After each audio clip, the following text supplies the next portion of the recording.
Yo guys, it's your boy Dylan alongside my dad. Yo, And- he's and forgetting today- one person. He's forgetting the spooky Still a few play of the weeks away. week. So, anyways, we're gonna be predicting week 3 games, and we're gonna be ranking the top 3 teams that are, the teams that are 0-2 and 2-0. Which one surprises us the most? But we're gonna not waste any more time. We're gonna get right into it, starting off with the Patriots and Jets. Both teams are 1-1, and Rodgers this past week got his first win as a Jet. So congratulations to him. And then an expected loss by the Patriots. Well, they're supposed to kind of suck this year. I'm gonna go with the Jets for week 3. You know, my predictions have been doing horrible this year, guys. I'm not on track. Something's not right here. Something's not right with my teams. So I might just go picking what he picks. But you know what?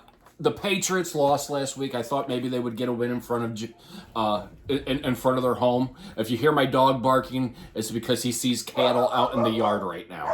So please, I apologize for that. Yes, we have chickens and cows and hens that are roaming, and he is all excited. But that being said, the Jets are going to win this one for Aaron Rodgers. He's going to get a second win with the Jets. All right, moving on to the Giants and Browns. The Giants, well, they're 0-2 right now. The Giants, they're just not the best team out there right now. In fact, they're along with all the other 0-2 teams. As for the Browns, well, they did pick up a win over the Jacksonville Jaguars. So I'm going to go with the Cleveland Browns. Well, the Giants actually played pretty decent this past week, which I was surprised about that, guys. I really was. I was very, very surprised about that. That being said, the Browns, I'm still iffy about that as well, too, with the Browns. Deshaun Watson has not been really what I thought he would be coming out here the first week. Second week wasn't as... It was still, there's a lot of kinks there. Guys, you really have to look at this contract that you guys... Both of these, this is a game of who deserves the money that they got. This might be the Giants' only win, or it could be the Browns getting their win. I say the Browns win. Okay. Next up, we're going to go with the Eagles and Saints. Now, push. the Eagles, unfortunately, you can't start a season every year 5-0 or 10-0. Because, unfortunately, for those of you that don't know, they did suffer their first loss. They only lost by a point, though, which was a close game. It was a close game. 22-21 Falcons. So, by the way, since I said Falcons, congratulations to Kirk Cousins on his first win win there. But the New Orleans Saints, they absolutely walloped the Cowboys. Right. But I'll talk about the Cowboys here in a second. Jesus. But I'm going to say we're going to have a rebound week by the Philadelphia Eagles. I don't know what to think about the Eagles right now. You guys broke my heart on this. You had Jason Kelsey dancing for you guys. It doesn't get any better than that. I think they need to get rid of the tush push and think of something more creative. Maybe the wide end push or something of that. I think they need to get more creative with that. Look, I think, you know what's going to eventually happen is everybody's going to block in and try to do that and go from there. The Eagles have something going on with them somewhere along the line, but the Saints... Look at that win. I think the Saints, I think Carr gets the win here. I think he feeds off of what he did to Dak Prescott this past week. How many of you guys were shocked about the Cowboys who came out so ferocious in week number 1, but then they fall apart in week 2. Really? Just as I'm sitting here giving you the credibility to do everything, you lose on me. So guess what? You're going to lose again this week to the Saints. Carr's going to carry on. The Saints are going to win against the Eagles. I think he's got very good momentum going to week 2. And now or week 3, sorry. And the rules for this week is we got to predict a couple bold games. Got to be bold in some of these weeks. All right, moving on to our 4th game, Texans and Vikings. Now, I will talk about the Vikings later on in this video because they are a 2-0 team, surprisingly. Mm-hmm. I don't know how they're doing it. But the Texans, they've been solid as in the last 2 games. They're 2-0. And I'm going to say they're going to go 3-0. You want the Vikings? Oh, Texans. Texans? Yeah, it's the Texans. You know, it's a hard one because I like what the Texans are doing and I like what the Vikings are doing. You know, they're doing it without J.J. McCarthy. Is this the team for Sam Darnold? You know, he's playing, is this what it kind of comes down to? Both teams are great. I like them both. I think Darnold has the upper edge being at home this week, so the Vikings will get their third victory in a row. Okay. Maybe an uptrend by the Vikings? We'll see about that. Now moving on to the Broncos and Bucks. The Buccaneers 2-0 by Baker Mayfield. That could be a statement by something. It is. Because they did beat the Lions too, which the Lions, they're projected to be like one of the best teams in the league. So that could be a statement right there by the Buccaneers. While the Broncos, they're kind of going down south right now. So I'm going to go with the Buccaneers to take week 3. Nothing in my mind thinks that the Broncos are going to compete this year. I'm going to leave that at that. And I'm going to leave it at that. I like Baker Mayfield. I like this. I know I predicted them to lose to Goff, but that's a big win. Baker Mayfield is doing great things in Tampa, and I think he is the right QB there. I think it's great that he got, to be able to go there. That being said, I think the Bucs win. Moving on to the Packers versus Titans. Packers, with their backup QB, they were able to get the win there. So, gotta give it to them. Well, the Titans, you want to know a surprising fact? They might be 0-2, but apparently, if you look on the standings, they're actually a second-place team. Now, I'm not going to make a big ordeal about it, but I do think the Packers, this is probably going to be one of the bold picks right here. I mean, it could be bold or whatever. I'm saying the Packers are going to go 3-0. I don't think it's bold. Will Levi is not showing me that Structure's a leader. And there was a miscue that he did this past week. The Packers the Packers seem to have what they have going on. They're without Jordan Love. They're going to be able to do good things. They still have a decent team there. LaFleur is a very good head coach. I think the Packers get another win. I think they start 3-0. But here's where things could get more bold here. The Bears, they're a 1-1 team. In the matchup, by the way, is Bears and Colts. The Bears, okay, 1-1s, they're actually doing kind of solid so far. Yeah. As to where the Colts, not looking great out there. Great. But here's where I go bold here. You're going to say the Colts are going to win. Mm-hmm. The Colts are going to win this game.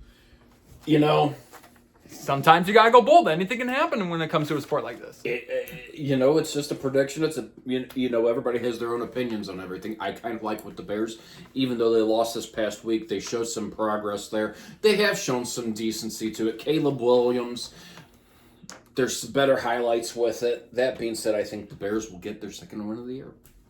Okay. Moving on to the Chargers and Steelers. Both teams 2-0.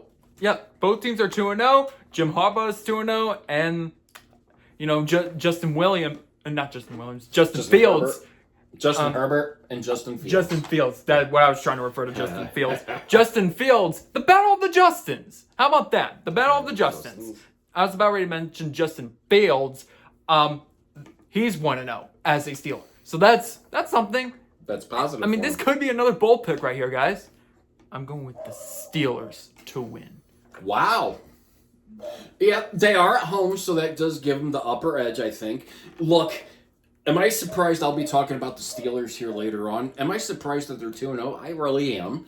I expected them to be 1-1 to start off early. And, it's great of everything. Russell Wilson is the backup. Look how much money he's making. But the Chargers, this is a competitive Chargers team this year, guys. They have a Harbaugh there. And this Harbaugh named Jim is doing what he is expected to do there, guys. It's a whole different tempo. It's a whole different attitude. And it's a big change in atmosphere, guys, in Chargers land. They are showing what I expected them to do this year, which is compete in that AFC division. So that being said, I think the Chargers carry on that momentum. I think the Chargers will win in a close one this week, and they go on to 3-0, and unfortunately the Steelers suffer their first loss of the year. Moving on to the Dolphins and Seahawks. Well, the Dolphins, they're going to suffer a blow here because they don't have Tua Tagovailoa, which he is a good quarterback, but he he suffered another concussion. I think it's time for him And- to retire. You know, I think it's time. those concussions are they're gonna get to him at some point. It's gonna get to him at some point. I'm gonna go with the Seahawks. You know, the Dolphins without Tua, you can see the change. And that's going to be one of the biggest things. Tyreek Hill is an excellent wide receiver. They have tools in place, but it is about having Tua with them. And I think changing out QBs and going from there is a big thing that miscues a lot. Change of management of things with how they have to play. That being said, Geno Smith has been doing great for Seattle, guys. He really is. And who's their head coach? Dan Quinn. I liked him as a defensive coordinator. I like what he is doing back with Seattle. He is familiar with Seattle. I think Seattle takes this one from the Dolphins. Next up, we have the Panthers and Raiders. Do we really need to talk about the Panthers, to be honest? They are 0-2 as predicted. The Raiders, they actually shocked us with a win over the Ravens. Ravens, yeah. That's something right there. That's big. I'm saying that momentum is going to... At this point, they're playing a Panthers team. So, they're going to go 2-1. The Panthers are finally sitting Bryce Young out, which I think it's smart. There's a lot of talk if Bryce Young is the future, if he isn't. I don't know. I mean, I just... There's so much going wrong with the Panthers. I mean, you could put out head coach after head coach, and I don't think that... I think it's something internally, upper executive management is where that problem is, and that's where the level of play is coming in and reflecting it. And they have a CEO who really doesn't care. They have an owner that doesn't care, I should say. Nothing in my mind makes me think that the Panthers are going to win, so I think the Raiders get a win. Gardner Minshew played very well against the Ravens, and I like what he was able to do against the Ravens, so I'm going to stick with Gardner. Okay. Moving on to the 49ers and Rams. Now, I said this last week that when the 49ers got their win back in week 1, when Christian McCaffrey was out, but they were able to win without Christian McCaffrey in it because he's going to be out for another 3 more games as of this week. And then we have but Deebo Samuel. unfortunately, they did lose. So that is going to be, and I think you said Deebo Samuel too. He's injured. So the 49ers, it looks like they could be suffering some injuries over here. As to where the Rams, they're actually off to an 0-2 start. But here's where things can get bold. And they're out with Cooper Kupp's injured too. So there's some stars that are injured, and both teams are going to be playing in this game. This could be another bold pick right here. 49ers will have the upper hand here, and the Rams will start 0-3. Not to be harsh on the Rams or anything, but I don't know, man. I guess we're seeing the effect of not having Christian McCaffrey out there and then Deebo Samuel being injured now. You know, what effect does that take? The Rams are hurting as well, too. You know, a team that went to the Super Bowl, won the Super Bowl, and then now have just hardline flat to where they are not making execution plays or Stafford is injured. Things there's concerns with me on that as well, too. Or to rephrase that, they just went to the playoffs last year. Well, they did go to the playoffs last year, but it wasn't, It wasn't like a, oh my God. oh my gosh. But the thing about it is there's a lot of kinks going on with the Rams right now. I think the 49ers are still in prime position, even though they're missing Deebo and Christian McCaffrey. I think they can pick up. This is a game that they win. The Rams, the last, I'd say, couple years, it's been a bit of a pattern for them. They'll make the playoffs, and they'll be eliminated the next year. They'll make the playoffs, and then they've been a bit of a pattern. Right. We'll see what 2024, 25, 4-0 at the right day. There could be go, but again, it's only week 2, so it is. 4-0. These 0-2 teams, they can go off on a 15-game winning streak. You can look at the Bengals. For the last 3 seasons, they've started 0-2, but then they excel their record. So we're gonna move on to the Lions and Cardinals. Cardinals, the Lions and Bears. In a close game, they did lose to the Bucks, and again, I'm gonna say this actually a couple times in this video. You can't win them all, but the Cardinals, they just annihilated the Rams. Annihilated like Nia Jax. 41-10. Oh my goodness. I guess it does pay off to play Xbox games. So that's what I'm going to start doing when I start doing. But the Xbox is not going to interfere with this game. No. I'm going to have the Lions winning week 2. I think it's going to be a rebound week, but I don't know. They may have to watch the Cardinals. The Cardinals, they may have an offense. I called him Skylar Murray last week, and it was actually what I meant to say was Skylar Thompson. But anyway, And Skylar Thompson's for a whole different team. whole different team. I don't know where I got Skylar, and I think I know where I got Skylar from as well too, from a different video or whatever somebody said. That being said, I was shocked about the Lions, but you can't win them all. Jared Goff is a great QB. However, I always think, when a team like the Cardinals, that's a big win for them. So there's momentum. Then they're playing at home. That gives them it gives them a better advantage being at home. They're coming fresh off of that win. And then they're in front of their home crowd that next week. So there's a lot of pluses for them that they have going for them. If they can execute the same way that they did this past week against the Rams, they can contend for the division. They really can. They can contend for that top spot with the 49ers. After all, this is what they wanted Kyler Murray for. He was going to be a leader, was the change of adjustment, offense and everything. Is this what we're seeing? Hopefully it is. I think the Cardinals are going to get a win 2 weeks in a row total. Ooh, that's an interesting one. It is. Moving on to the Ravens and Cowboys. Now, like I said, I'll talk about a couple. There might be a couple of these 0-2 teams. This could be one of them. I said it could be. The Ravens, they're an 0-2 team. I thought they were going to rebound in week 2, but they're 0-2. As to where the Cowboys, they seemed like a joke in week 2. They got annihilated by those Saints. You know what? Just for that, I'm going with the Ravens to win week 3. No, the Cowboys, oh my God, the Cowboys let me down. They let me down. Mike McCarthy needs to be fired. I think it's Jerry Jones. He needs to sell the team. I don't think it's that he needs to sell the team. He needs to step down as being general manager of the team and hire a general manager. That's all he really needs to do. And look, I'm shocked about the Ravens. It's tough. They lost to the Chiefs by a toe. That's hard. That's crucial. That is really crucial. That doesn't mean by any means that they suck or anything of that. It was a good game overall. The Cowboys, what the heck? That was like a total defensive tear apart. And then here you go. You have Dak Prescott getting this contract, this big contract. They screwed Dak Prescott over playing around with his contract. Ezekiel Elliott was a non-factor, wasn't he? He really didn't do anything in that game, so it was kind of useless. I'm still trying to figure out why Ezekiel Elliott is on the team, and no offense to Ezekiel Elliott. That being said, the Ravens, there's just a miscommunication somewhere along there.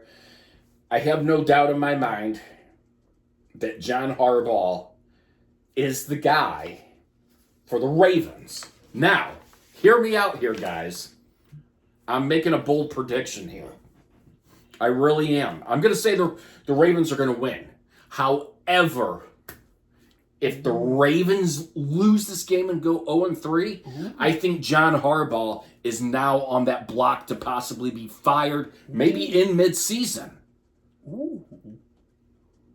Hot take there. Hot take. It is a hot take. Or, depending or they let it play out, and they let him go all season. But is this where we see the Harbaugh brothers merging to be coaches on the same team, where Jim leads the Chargers, and somehow John is put in with the Chargers if he was to get fired or anything? Again, that's a hot take you had right there. Being fired in mid-season by if the Ravens start 0-3, I may have to. I don't think he's going to get fired, at 0-3, but somewhere in the mid-season. That's what I was trying to say. Yeah. Mid-season. Ravens, if you let me down, I swear. And it's against the Cowboys, too. So, next up, Sunday Night Football. Because this week, apparently, there's 2 Monday games. We have the Chiefs and Falcons. This is the Sunday night game. Chiefs, they're 2-0 for the first time since 2 years. Falcons, like I said, congratulations on getting that first win by Kirk Cousins. I'm going to go bold here with this one. This could be my last bold pick for this week. or maybe the second to last, because Chiefs, you're looking for your first 3-0 start since 2020. You can't win them all. I'm going with the Falcons. Fair take. The Falcons are at home. They're also giving free food to Chiefs fans apparently this week coming in.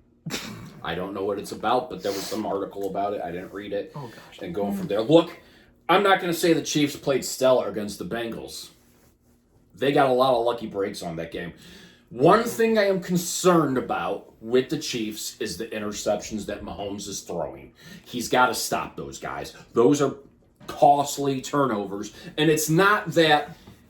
It's where he's throwing them to. He's throwing them into clear double coverage. I understand you don't want to lose yards. You don't want to get flagged for intentional grounding, or you don't want to get sacked and take a loss. But at that point, take the sack, take the loss instead of the pick, because you're giving them a potential to go ahead and, get that pop, whether it's 3 points or 7 points, you're giving them that pick.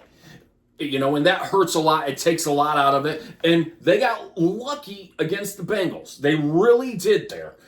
If you take away the pass interference there at the end, they lost. They went 3 and out on that. They didn't convert on the 4th down. They lost the game. If Jamar Chase didn't talk the way that he did to the referee, it changes the trajectory of how that game goes. But thanks to that, and everybody's saying thank you, refs. It was a DP that happened off of there. I don't think they're going to have it easy. They don't have Isaiah Pacheco in this game. He is out for an extended time. I think 4 to 6 weeks. They're saying they've brought Kareem Hunt to the practice squad, which I would assume by week 5 he's going to be suited up, playing and everything, and it could be a pro for him, being out there, because even though of his age, he hasn't, his body has not endured what a typical running back has. So he does still have that time, but he's going to be a non-factor. I'm going to be interested to see how Steele does this week for him, but I think the turnovers is what they have to stop. Now, if Cousins can kind of play like he did last week Monday night against the Eagles, I think he has a good chance. However, defense wins games. You have to find a way to put 28 points. I don't see the Falcons putting 28 points against the Chiefs. I think the Chiefs squeak one out again. Moving on to the Jaguars and Bills. Jaguars, what is up with you? You're 0-2.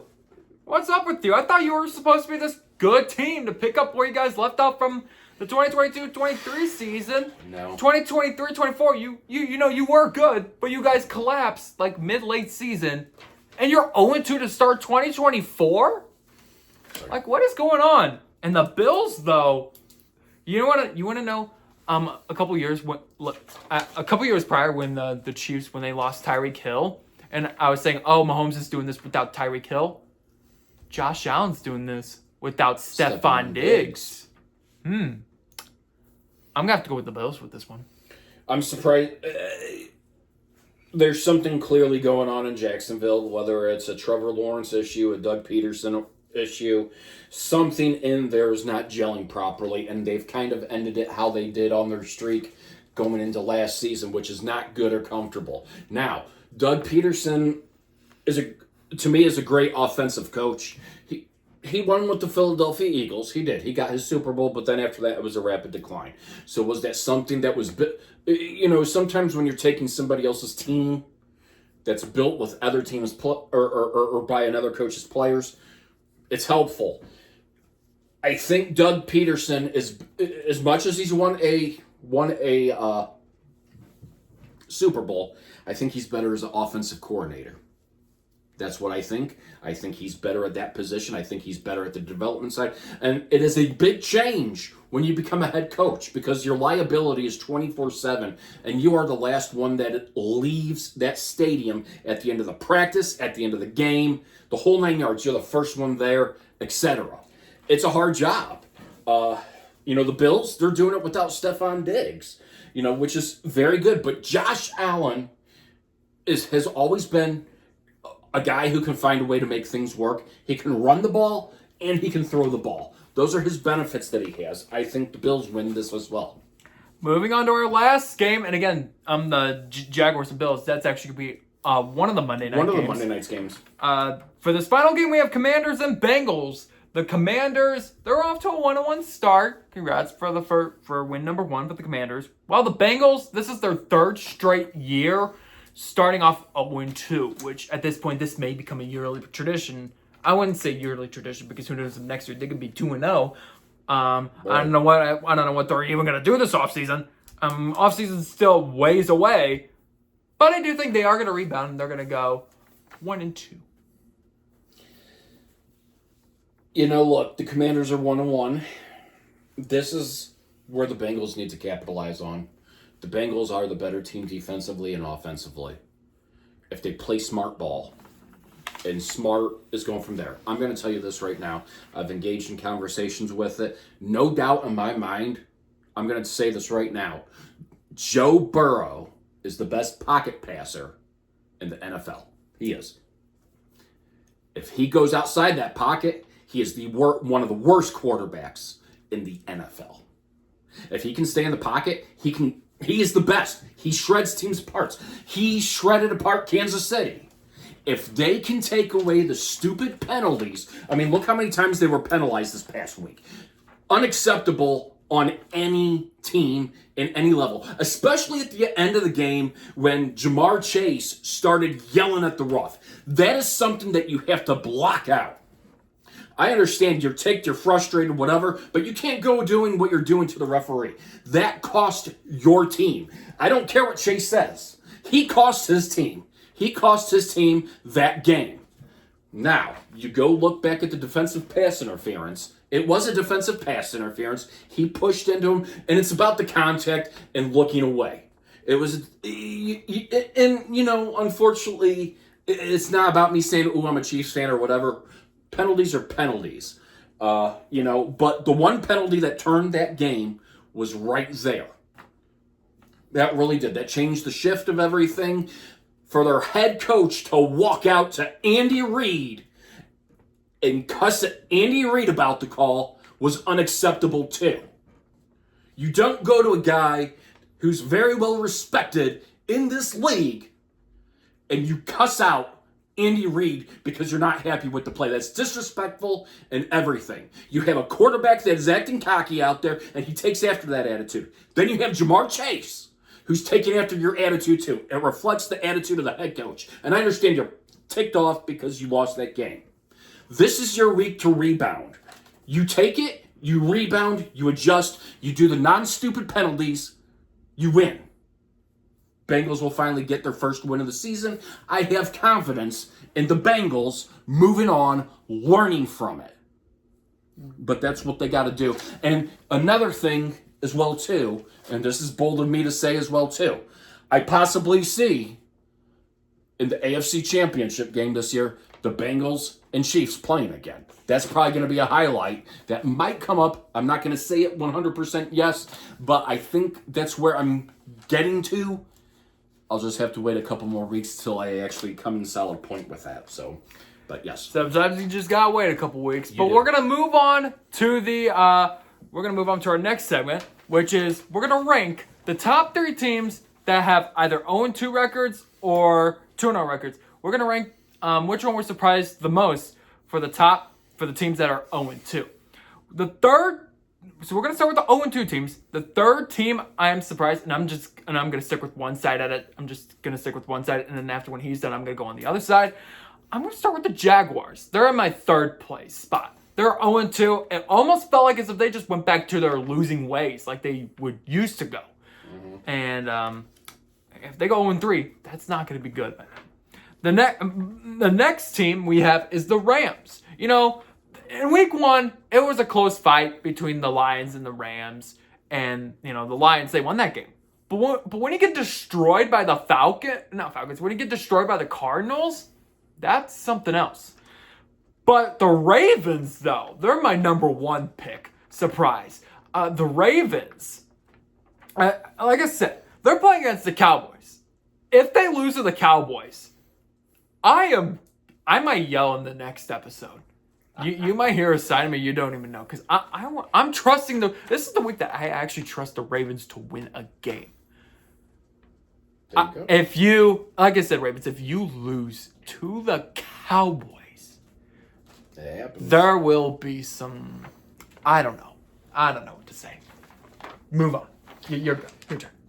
My number 3 pick is the Bengals. Okay.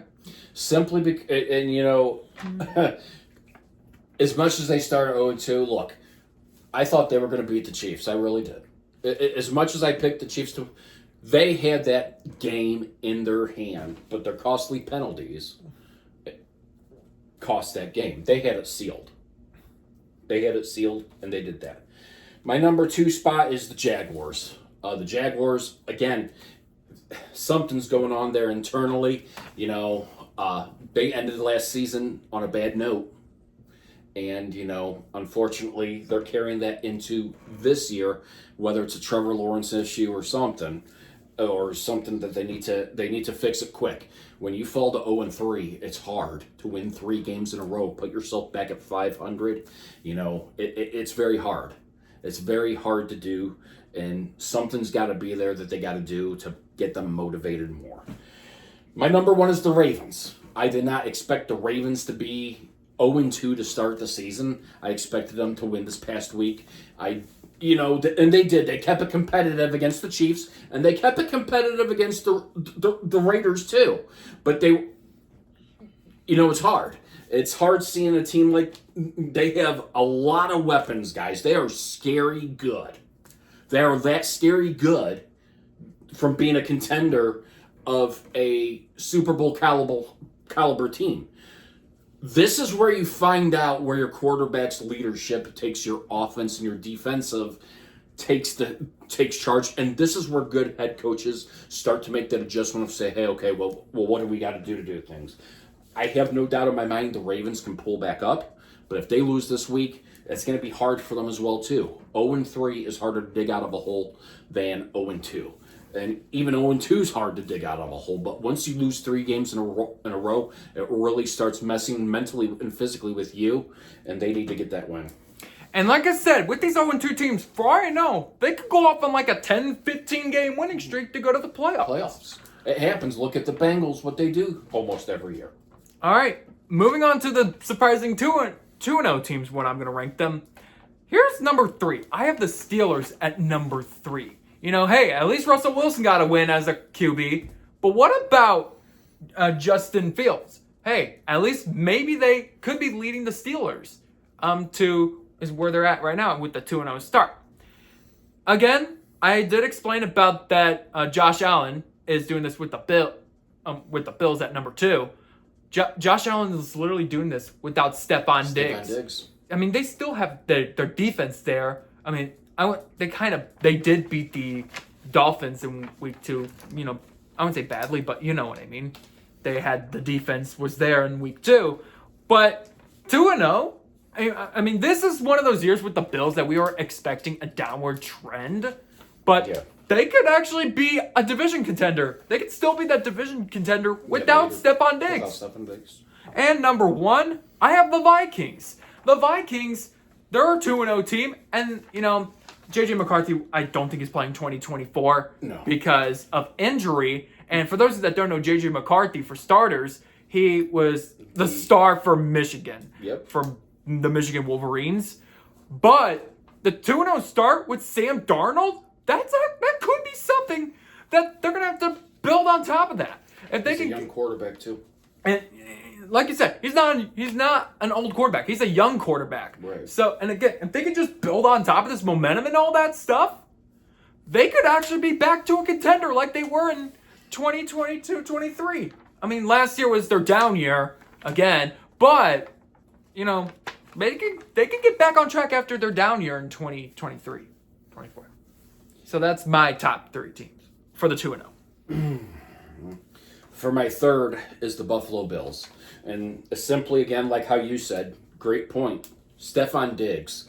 They're finding the way. That's where you get creative as a QB, and that's what I like about Josh Allen. He is a great leader on and off the field. Sean McDermott is a great head coach. He's a no-nonsense coach. Those players know what to do out there. They bust their butts daily. For him, McDermott's the right guy for Buffalo. If they can at least get themselves over that progression is where it has to go. So I am happy to see, as much as it's shocking, I'm happy to see that they are also 2-0. My number two team would be the Vikings. And simply because of that, Sam Darnold, again, I did not expect them to see the same carryover results, but this might be what Darnold needs. He might be that hidden gem. Sometimes it is a change of scenery that you need to have, and it's the right person to be able to train you and do everything. And it really does. Some quarterbacks work better with it. It really takes a mindset to adapt and work well with people, and that's what I think the Vikings have going on for them. So that's really, really good. My number one pick is the Steelers. If you ask me right now if I thought the Steelers were going to be 2-0, probably not. But again, are we seeing, okay, now they got Justin Fields, they got Russell Wilson. Russell Wilson can teach Justin Fields a couple things. I'm not saying, Russell Wilson was a good QB at a time. Unfortunately, I think it's time to pass the torch. Justin Fields is a young quarterback as well, just like Darnold. So this is a learning phase for him, and now he actually has he has a true person that can help develop him into a good quarterback, if that's what they're actually looking for, and a leader on the field for the Steelers. And he could be a quarterback for years to come, guys. Wilson is on the verge probably of retirement here soon, and it's it's that reign of things. So I do like how they brought Russell. I do like how Tomlin brought Russell Wilson in there. I can't say price wise for the starting, but it is what it is. But this could turn out to be good for Justin Fields for learning, and adapting. And he actually has a little bit better of a team that he's working with as well too. So, but again, it's a great season so far. We've seen a lot of shock in these first 2 weeks, and it's a lot of surprises that have been really going on. It's exciting to see. A lot of things have changed around, and that's good to have. All right, so with that'll do it for this week. And until then, we'll see you guys next time. If you guys want to click that subscribe button, smash the subscribe button. Punch it. Punch it if you think the Carolina Panthers should be the spooky team of the week every week. All right. Okay, smash the subscribe button. Smash the like button. Comment if you want to see something else. Comment on which teams that you're surprised that are 0-2 or 2-0. Like, comment your top 3 teams that you're surprised that they're 2-0 or 0-2. But until then, I will see you guys in the next video. I need to get off.